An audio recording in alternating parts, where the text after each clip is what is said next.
A girl was standing on a rooftop. "This is the 30-second test," she said. She smiled softly. "I have no final words, because this time I'm going to succeed." With that she jumped off the building. Instantly she was teleported, splashing into the ocean. As she emerged from the water she looked around and realized she had landed 50 kilometers away from the starting point. That test was a success. A new record, she said to herself, satisfied. It was now confirmed. She was a teleportation user. Without wasting time she teleported back home, right into the bathroom shower. "Oh my, what's this?" her mother gasped. "Min-ah, when did you get in? You keep startling me like this." "Sorry Mom," Min-ah replied, wringing out her wet clothes. "I just needed some air so I went to the sea." Her mother sighed. "Sit down. Let's eat." As they sat down her mother added, "You remember this weekend is your dad's memorial, right? Make sure to greet his colleagues properly." "I know, but Mom please don't cry," Min-ah said quietly. A flashback played in her mind. Her mother, consumed by grief, had once screamed that she wanted to kill the bastard who murdered her husband. A man had held her back trying to calm her. Min-ah is watching, he had reminded her. Back in the present, Min-ah stood once again on a rooftop ready for more tests. "My teleport cooldown is about 1 to 2 seconds. Maximum consecutive teleports, 24. After that my stamina drains fast," she noted to herself. Today she planned 2 experiments. The first, overlap, going through walls. She almost succeeded, but the moment it felt like she might fail her body bounced back to the original location. Her body felt like it had been slammed into a wall over and over. The second test, how much distance she could teleport in one go. 5 billion won in cash? It was possible, but she returned the money immediately. This ability could be amazing for school or cram classes, she thought. No more worrying about transportation, but she knew using it for commuting was far too risky. Just then she saw an expensive car nearly crash into a group of people. A red-haired girl stepped out. "Some kids never have to worry about how they're getting to school," she thought bitterly. People say having rich parents is the real superpower. But Min-ah couldn't help but wonder, why does her ability exist? At school she wandered to the back and teleported high into the air. "One thing this ability has shown me, compared to what I used to know, this world is much more beautiful," she whispered. She teleported back down, but then she heard something. A group of students was bullying a boy. "This lipstick won't wash off," one of them sneered. "It's from our company's new cosmetics line," the red-haired girl, Lua, said proudly. "Hey, what do you think? This should keep Chan-hee looking out of place at the club, right?" She continued laughing. "You're such an artist, Lua," one of her followers said. "Stop wasting time on things that don't make money," another one muttered. They mocked the boy, took pictures, and dumped water on him. "Hey guys, should we debut Chan-hee at the club tonight?" Lua giggled. "Oh, so that's why you did his makeup yourself?" One girl laughed. "We're friends, right? I'll even get him a boyfriend tonight," Lua said mockingly. Min-ah watched silently, seething. Lua and her gang are garbage, she thought. She considered using her ability to disappear, but then Lua noticed her. "Hey! Were you hiding from me?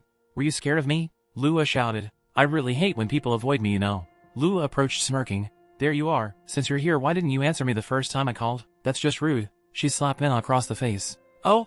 Are you glaring at me now? How scary," Lua mocked. "Hold it," and Min-ah told herself. "Staying quiet is the best course of action here. How long are you going to keep acting like a fatherless brat?" Lua sneered. "Your fatherless presence is insane." She turned to her friends. "Didn't you know? Min-ah's dad was actually kind of famous. He was even on the news." "Right," one of them said. "Wasn't he a cop? That's why he was acting tough." "Stop it!" Min-ah finally shouted. Lua hit her again, this time harder. "No one talks back to me," she hissed, slapping her again. "You're not supposed to hit kids with glasses," one of the idiots muttered. "Again with things that don't make money," said another. Lua threw some money at Min-ah. "Use that to buy new glasses." "Wow, just for a slap." "Hey Min-ah, ask for another hit and maybe we'll get you plastic surgery too." "Both of you stay after school," Lua ordered. "We'll take you somewhere nice." "Go easy on her. She's just a poor girl with no dad," one muttered. "Lua, why did her dad die anyway?" one of them asked. "Oh that?" Lua said casually. "He was stabbed to death." Min-ah's stare darkened. "What was he fighting, gangsters or something?" one asked. "No," Lua said laughing. "He was stabbed trying to break up a bar fight." "How pathetic, right? Who the hell dies from a drunk guy's knife?" Suddenly Lua found herself screaming, because she was no longer in the schoolyard. She was in the middle of the ocean. "I told you to stop, didn't I?" Min-ah said calmly. With that she shoved Lua further away. Lua's friends looked around in confusion. "Where did Lua go?" one asked. Meanwhile Min-ah sat down trembling. In the ocean Lua struggled, drowning, calling for help. Min-ah was still shaken. Then, a smile crept onto her face. Lua screamed again before sinking deeper and deeper beneath the waves. We see a flashback where her parents ask her what she had done. She killed her dog Dory because the dog killed her bunny, and yet Dory was acting like nothing happened, living happily. So she gave Dory the punishment it deserved, just like with the red bit. Back at school Min-ah was gasping, thinking about what she had just done. She threw Lua into the ocean. Did she really kill her? Lua's friends were still confused, wondering where she went since she had been there just a moment ago. They asked Min-ah and the boy if they had seen her. Min-ah realized that no one had seen her teleport and that she had erased the stupid redhead. But then she looked at the boy and realized he could have seen her. Min-ah wondered if he had seen her. What should she do? When Chan-hee was attacked by one of the assholes asking where Lua went, the other boy tried to calm him down, but the stupid piece of trash kept yelling at Chan-hee. "Losing it just because Lua was gone? If you go nuts at school you'll end up in the news," the other one said. But the idiot continued yelling at Chan-hee asking where Lua was. "At this rate he's going to die," Min-ah thought to herself. I have to save him, but if I use my ability I'll be exposed. Should I just throw them in the ocean like Lua? They're just trash, thought Min-ah, but then a teacher stopped them. Oh teacher, it's nothing. He fell, so I was just helping him, another idiot said. Fell? Don't talk that nonsense. He's bleeding like that. That can't be ignored, the teacher said. Hey Mr. Youngho, why are you making a fuss out of nothing? And while we're at it, when are you going to pay back my 50 million won? The idiot said. Why make yourself visible to a loan shark on purpose? Is this lack of awareness or stupidity? Another girl said. Min-ah had heard rumors that their teacher had gone all in on crypto and lost everything. If you get it, scram. Got it? The boy said. Where's Lua? The teacher asked. Lua's grandmother, the chairwoman, called the school. She said she can't reach Lua, so I came looking for you all since you're always together, said the teacher. You should have told us that first. We don't know where Lua is either. We're looking for her as well. If you find her first, let me know. I might knock off some debt, the guy said. What are you doing? The girl asked. Something really messed up. Remember, we never saw Lua today. She didn't disappear while with us, you understand? He yelled. Hey Kihan, what should we do about these guys if they start running their mouths? One of the monkeys asked. Listen up. From now on you find Lua and report to me. Got it? Kihan said. And keep your mouth shut, he added, saying the same to Min-ah. Min-ah remembered how she dropped Lua and understood that she was already dead. What do I do, Dad? I just killed someone, Min-ah said to herself, looking at Chan-hee, thinking she had a witness. The scene shifted to the Philippines, where a man said he'd give the money and asked to spare him, but another man with a scar said the money had been paid to have him killed. The man screamed that he would give more, but it was too late. The man talked on the phone saying the job was done and that today was his daughter's birthday. He was calling her and we realized that Lua is his daughter, but she floats dead in the ocean. He says there's no surprise she wouldn't answer and says he's never going to be a good father, thinking when will she finally let him see her? It's been 2 days since Lua disappeared. Normally if the granddaughter of one of Korea's richest men went missing, the whole country would be in chaos, but that didn't happen. It was quiet. This is wrong. No one knows, said one of Lua's friends. Do you really have no idea what happened to her? If she doesn't show up soon, shut up and keep reaching out to others, the guy shut her down. If we didn't find Lua, we're dead, he exclaimed. We see his chat with someone who tells him to pick up the phone. Gunwoo, where's Lua? Did you find her? He asked. Lua? I couldn't find her. She's nowhere even after roughing up everyone we met. No one knows, said another guy. And Kihan tells him to bring him in immediately, he says. Kihan says, you won't abandon me, right? We three are on the same boat, the girl said. I only hung around you because I was into Lua, but why should I clean up your mess? Gunwoo said. Are you really trying to back out like this after all the memories we have together? The girl asked. What memories? You realize how pissed Hyung is right now, she said, showing him the pictures of what he'd done. I got every last bit of it. He was enraged, saying, when did you take those photos? Kihan calmed them down, saying it wasn't blackmailing, just a little reminder of how important they were to each other. Let's focus on finding Lua and where that bastard Chan-hee is, Kihan yelled. We see Min-ah, who says she never used to care who was behind everything, and now it turns out it was Chan-hee. If he actually saw me, what should I do? Min-ah thought to herself. Lua is the heir to that Ilhae Group. If the heir goes missing, they'll do whatever it takes to find her. If he opens his mouth and Ilhae Group finds out I'm involved, I won't get out of this clean, Min-ah thought. Min-ah then tells Chan-hee to go to the PC club with her. The scene shifts again to the man with the scar, where the woman says everything from yesterday is wrapped up. The target will officially be reported as killed by a rival gang. But he says something off. My daughter Lua, her main account hasn't updated in 2 days. That's strange. She should have posted about her birthday party. The woman says spying on his daughter's page is kind of creepy. She already hates you, so. What are you talking about? It exists for this exact reason. I'm her dad. Of course I check, he said. Didn't you say she doesn't even consider you her dad? Just relax, the woman said. But before she could finish, he says to turn left at the next intersection. They're being tailed, he said. One car behind, one on the right. They push on the gas and get away while the pursuers scream that they've lost the target. Team B and C surround them. When they get to the car, they realize that the duo left the car, but then they're ambushed. The man with the scar defeats most of them while the woman points a gun at the remaining ones. The scar guy is surprised to see a Korean. Who the hell are they? The man says they are here under the chairman's orders to escort him. So Hyun is surprised to hear that. Mother-in-law sent them? The man says that she has a message saying Lua has disappeared. The scene shifts to Min-ah, who looks at the news and is surprised that there is no mention of Lua in any news. Are they trying to hide it? She thought to herself. Min-ah wonders why Lua's grandmother is acting like nothing happened. Is she really pretending everything is fine? Then Chan-hee asks her, are you looking for Lua like Kihan told us to? Min-ah stares at him, wondering, is he actually stupid? Even Lua's so-called friends aren't looking for her. Chan-hee continues, I'm just worried you got dragged into something dangerous. But Min-ah doesn't care about that. What really matters is, did he see what I did? What should I do with him? But then she hesitates. No, I'm not a murderer. He didn't do anything wrong. Min-ah sighs and says you should move with me from now on. A clueless guy like you would get robbed every day. But Chan-hee shakes his head. There's nothing good about hanging around someone like me, he says, then runs off. Suddenly Min-ah notices breaking news. A man with a knife has been spotted near the PC cafe. Outside, Chan-hee sees a wounded woman and rushes to help her, when an insane man with a knife lunges at him. Just as the blade comes down, Min-ah teleports in time to save him. Right before jumping in, she had seen Chan-hee. If he dies, it would be convenient for me, she thought. No witnesses. But she remembered Lua's words, and in that moment decided to save him. Everyone around is shocked. Where did she come from? But the man with the knife turns on Min-ah and she instinctively teleports midair. She floats thinking, what should I do? But the man jumps to attack again, so she drops him from the sky, and he dies because he didn't have a water bucket in his inventory.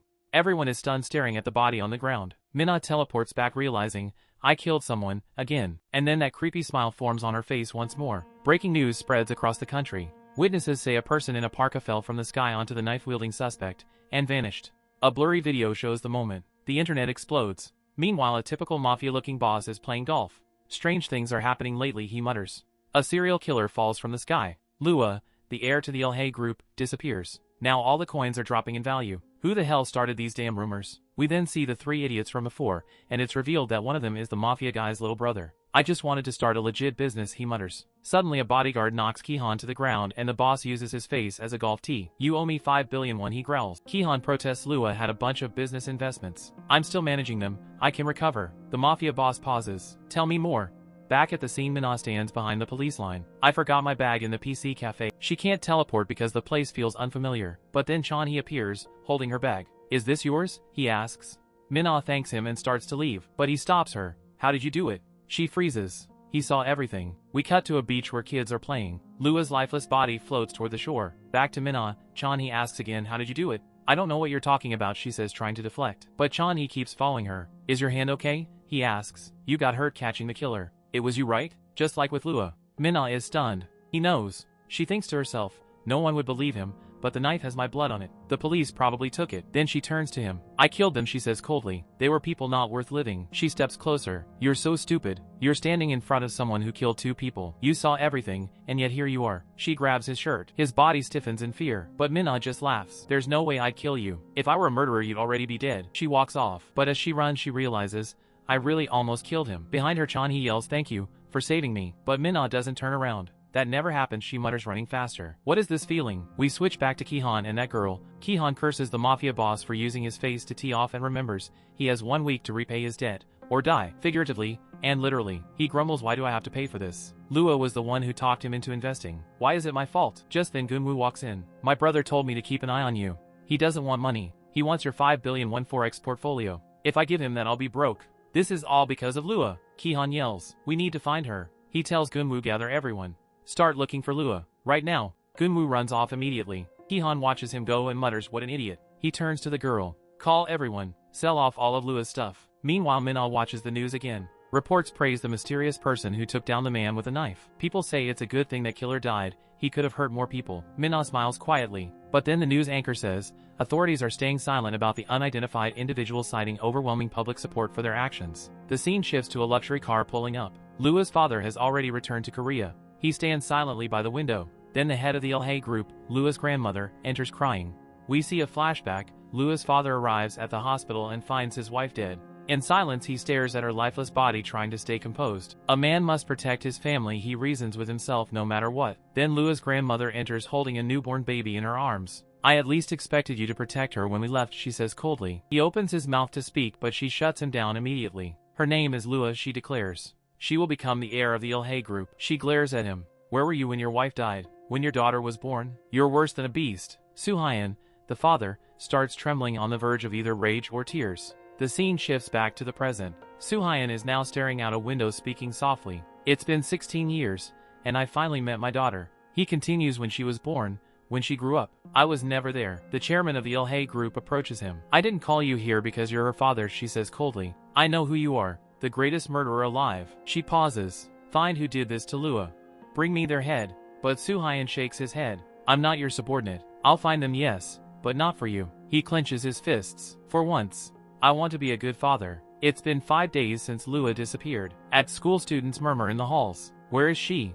Did she run away? Things are kinda better without her. Maybe she's dead. Min-ah listens quietly from behind a locker. A faint smile forms on her face. I've killed 2 people, and yet everyone's in such a good mood. Just then Chan-hee walks up to her. Hey, Min-ah notices how cheerful he looks. He seems brighter than usual. I did the right thing, she thinks. She turns to him. Act like you don't know me. Then she smirks. Didn't you call me a murderer? Are you scared? But Chan-hee shakes his head. I never said that. I was just saying thanks, and I want to repay you for saving me. Min-ah shrugs. A can of coffee is enough. I didn't sleep, so I need some caffeine. Chan-hee lights up and immediately runs off to buy her a drink. As Chan-hee returns with the coffee, two familiar idiots find him, Kihan and Gun-woo. Hey, Kihan growls. Were you looking for Lua? Before he can answer, they drag him up to the rooftop. They begin beating and shouting, where's Lua? They also demand to know where Min-ah is, but Chan-hee insists he doesn't know. You two are nothing without her, he yells, which only infuriates them further. One of them, Kihan, steps aside as he gets a phone call. A girl's voice on the line says, I found the warehouse, but I'm not sure if the stuff is there. Got it, Kihan replies and quickly leaves. That leaves Gun-woo alone with Chan-hee. Gun-woo continues to beat him mercilessly, demanding answers. But just in time, Min-ah appears. She steps between them. Gun-woo's attention shifts. Were you looking for Lua? Because if not, you'll die, Gun-woo says menacingly. Min-ah stares at him unimpressed. That face, like he's never been scared of anything in his life. He grabs her by the collar and yells, are you listening to me? But Min-ah calmly replies, no one's ever punished you before, right? And in the very next second, Gun-woo falls from the sky. Now I'll punish you. Something you've never received, Min-ah says coldly. He crashes down hard, his leg breaking on impact. He screams in pain. Min-ah laughs. You're overreacting. Gun-woo yells, where are we? Min-ah looks around and says, this is the Tower of Repentance. The company that owned this place went bankrupt, so no one comes here anymore. It's the perfect place to reflect on your sins. Gun-woo stares at her, confused and terrified. What the hell is she talking about? Min-ah crouches beside him to check his injured leg. I'll give you a chance, she says. Repent for what you've done and I'll let you live. Fueled by anger, he lunges at her, but only injures himself more in the process. Min-ah sighs. I don't understand people like you. In a trembling voice, Gun-woo mutters, why, you idiot. You don't know who my brother is. But Min-ah doesn't care. She teleports him again, then again, over and over until he's lying on the ground whimpering and crying. I'm sorry, he sobs. Min-ah kneels beside him. At least that's some progress. But you should have said that to Chan-hee. I'll do whatever you say, he cries. But just as she turns her back, he grabs a rock and tries to hit her. Without even flinching, Min-ah says, there's no hope for you, and teleports him away. The scene shifts. Kihan, the other idiot, is on the phone. I'm telling you, we don't need Lua's permission to sell her stuff. He ends the call and walks back, only to realize Gun-woo is gone. Where the hell is he? He asks Chan-hee. But before Chan-hee can answer, something crashes down from the sky with a loud thud. It's Gun-woo, broken, bruised, and unconscious. Kihan's eyes widen. What the? He's so shocked he wets himself. Chan-hee just stares. Then he looks up and sees Min-ah. She gives him a small, satisfied smile, and then vanishes. Meanwhile, Lua's father is staring at an old photo of the three idiots. We should start with them, he says coldly. But there's no way those clowns actually did it. Lua's body was found 50 kilometers from the shore. He pauses, eyes narrowing. I barely know anything about her, but if we squeeze them, maybe we'll find out why she died. His partner walks beside him, watching him with admiration. Maybe she thinks she can be the one to fill that wounded heart, both figuratively and literally. They arrive at the school gate and see police officers standing around. Lua's father approaches a student. What happened here? He asks. The student hesitates for a moment. I think someone fell and died. Min-ah answers calmly, and two stares at each other. They both stare at each other for a moment, then Mina leaves after giving her response. The girl over there just reminded him a little of Lua. The teacher instantly gets nervous and understands everything. The woman mentions she heard that a student died today at the school and asks if it's connected to those three. Both the teacher and principal seem startled and explain that Gun-woo was found dead on the rooftop. Lua's father notices the teacher's uneasiness and approaches him, asking questions. Since he's her teacher, he'll have to tell her everything about Lua's school life in detail. Meanwhile, Yoare tries to contact Ji-han, but he doesn't answer. Suddenly, Kihan, covered in blood, enters the warehouse. Yora panics, asking what happened. Kihan tells her Gun-woo is dead. Nothing makes sense to him. He lost all his coins and now Gun-woo is dead. His boss won't let him walk away even if he gives up everything. They have to pack up the goods and leave. Yora asks if they're taking all the flour. Suddenly, someone appears at the hideout. Kihan can't believe the boss found him. Yora apologizes. They promised to clear her debt if she told them the location. He curses her, but in that moment, boss slams her head to the floor. Boss says he waited so long for the money. Kihan says he was about to pay. Suddenly, Gun receives a call from a detective informing him that Gun was suffered an accident. Kihan panics. Gun hangs up. They need to go to the hospital, pack the goods, and lock up the two of them. Yora begs them to wait. She didn't know anything and only just learned Gun-woo is dead. Gun asks how she knows. Nervous, Yora confesses Kihan told her. Gun slams him to the ground, grabs her head, and demands to know if he killed him. Kihan swears he didn't. Gun demands answers unless he wants to die. Kihan tells he might know who did this. Meanwhile, at Chan-hee house, he washes his face. His grandmother asks if he's home. She heard someone from his school died and asks if he's okay. Chan-hee, not wanting to worry her, says he's fine. But what he doesn't know is that Mina is watching him from the rooftop of a house across the street. We get a brief flashback of Lua's grandmother. The president's driver informs her they'll arrive at Lua's school soon, but this will delay lunch with the other economic leaders. The president doesn't care. She hasn't accompanied her granddaughter to school in a long time. Lua looks away, clearly upset.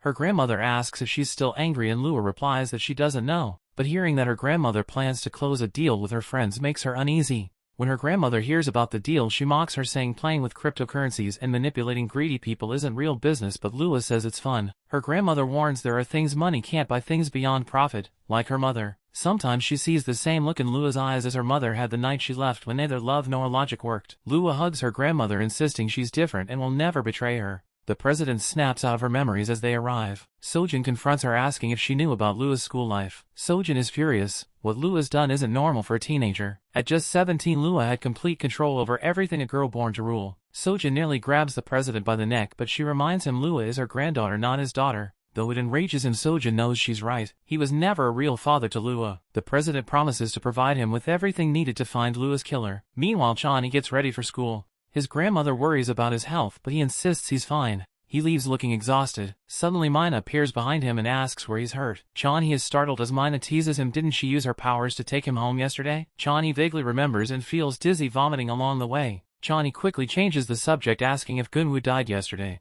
Mina confirms it with a smile, saying now no one will bother him. Chan-hee asks her not to cause more deaths. Mina replies she never intended to kill them, she gave them a choice but they sealed their own fate. Gunwoo punishment reminded her of her father and about bad people. If only they had been punished sooner, Lua wouldn't have grown up that way. Meanwhile, Sojin reflects that Lua became like this because he wasn't there for her. The city is full of people driven by resentment for their children. He vows to find the scum who killed his daughter, while Lua will hunt down the bad people in this world to end them. Different people, different goals. On the school rooftop, students whisper about Gunwoo's disappearance. One mentions that since Lua stopped coming, now Gunwoo is gone too. Kihan and URA are absent today as well. A student suggests maybe it's good Gunwoo left, another agrees, saying the school feels better now. Meanwhile, Mina watches live stream on her phone.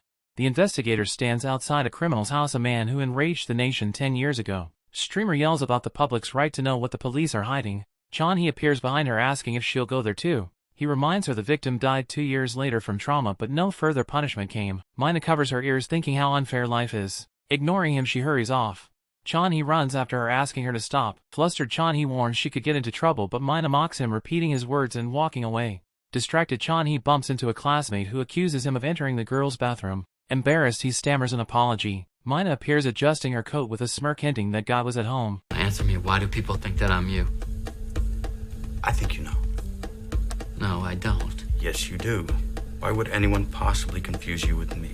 I don't know. Chan-hee is confused by her words. Suddenly, students shout to check YouTube. The criminal from the live stream jumped from his house. The full video is for subscribers only. Chan-hee, shocked, tries to question Mina, but she coldly claims she was in the bathroom the whole time. Meanwhile, in the morgue, Hang-gun body lies covered. The doctor says he died from nerve damage, likely from a fall, but detective is puzzled there are no tall buildings nearby. A police officer informs them the victim's family has arrived. Hwang-gun's brother enters in a white suit. Seeing his brother's body, he loses control, screaming in grief and rage, vowing to finish whoever is responsible. He demands to know why people are circling his brother. When Lua's father stares back, Hwang tries to punch him. Detective Cho intervenes, reminding to focus on his brother's farewell. The man and the secretary leave, discussing how Hwang never asked how his brother died. With a dark look, the man says, "Let's start with that bastard." Back on the street, Chan-hee chases Mina, pleading to talk. He insists this isn't right. Mina turns and questions him. Does he want to live peacefully while others suffer? She tells him to preach human rights to the victims. It's not like that. You took a life, how can you be fine with this? Chan-hee tries to speak but stutters her name. Her smile widens. Want me to show you the villain you keep talking about? Suddenly a truck speeds past. In the next moment, Chan-hee finds himself floating high above the city, Mina holding him mid-air. Terrified, he screams while Mina whispers, "You really don't know anything." As Mina lets go of his hand, Chan-hee falls toward the ground, luckily cushioned by some bushes. Terrified, he cries out as Mina appears beside him, telling him to calm down. He's not going anywhere yet. She admits she was scared the first time she teleported too.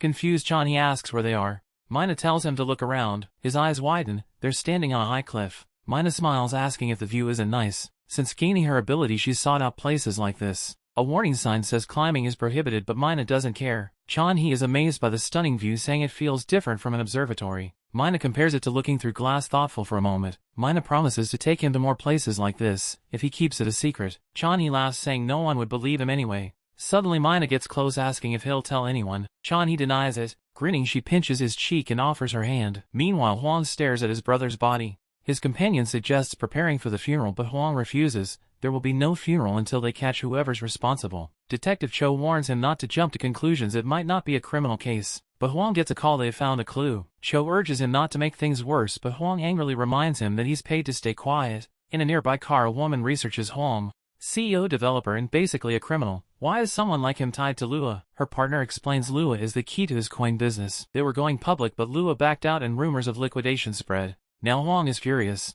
They spot him getting into a yellow car and discreetly follow to see how he plans to act. With a flash, Mina teleports Chan-hee to an abandoned building, their secret base. Chan-hee notices photos on the wall, places Mina has visited, memorizing them for teleportation. He's amazed, asking if she can teleport abroad. Mina hasn't left Korea yet. There are limits to consecutive jumps. Her longest was to the west coast, which left her exhausted. Seeing her tired, Chan-hee worries. Mina disappears with a flash, leaving him alone. Afraid, he checks the unstable building, calling for her. Suddenly she returns with boxes Starbite donuts. Chan-hee's thrilled. Mina laughs, saying it's her power's small perk. Later they sit on the cliff watching the sunset. Mina dreams of opening a cafe there. Mina reflects that the world is more beautiful than people imagine. Without her power she would have missed this. She asks if she still seems like a monster to him. Chan-hee blushes and tells her to enjoy the moment. Mina admits she doesn't know how she got her ability, but thanks to Chan-hee she discovered her purpose. Saving him 3 times led her to it. Shocked, Chan-hee asks how taking lives is a duty. With tears he begs her not to destroy herself. Mina calls him ridiculously kind and promises not to take lives, smiling as she pats his shoulder. Night falls. In a car, Kihan, bruised and scared, confirms they're near Chan-hee's house. A henchman warns him fail to find Chan-hee and he's done for. Suddenly Kihan spots Chan-hee and Mina across the street. Excited, he identifies Chan-hee, the last person seen with Gunwa before he died. His boss orders them to capture both of them.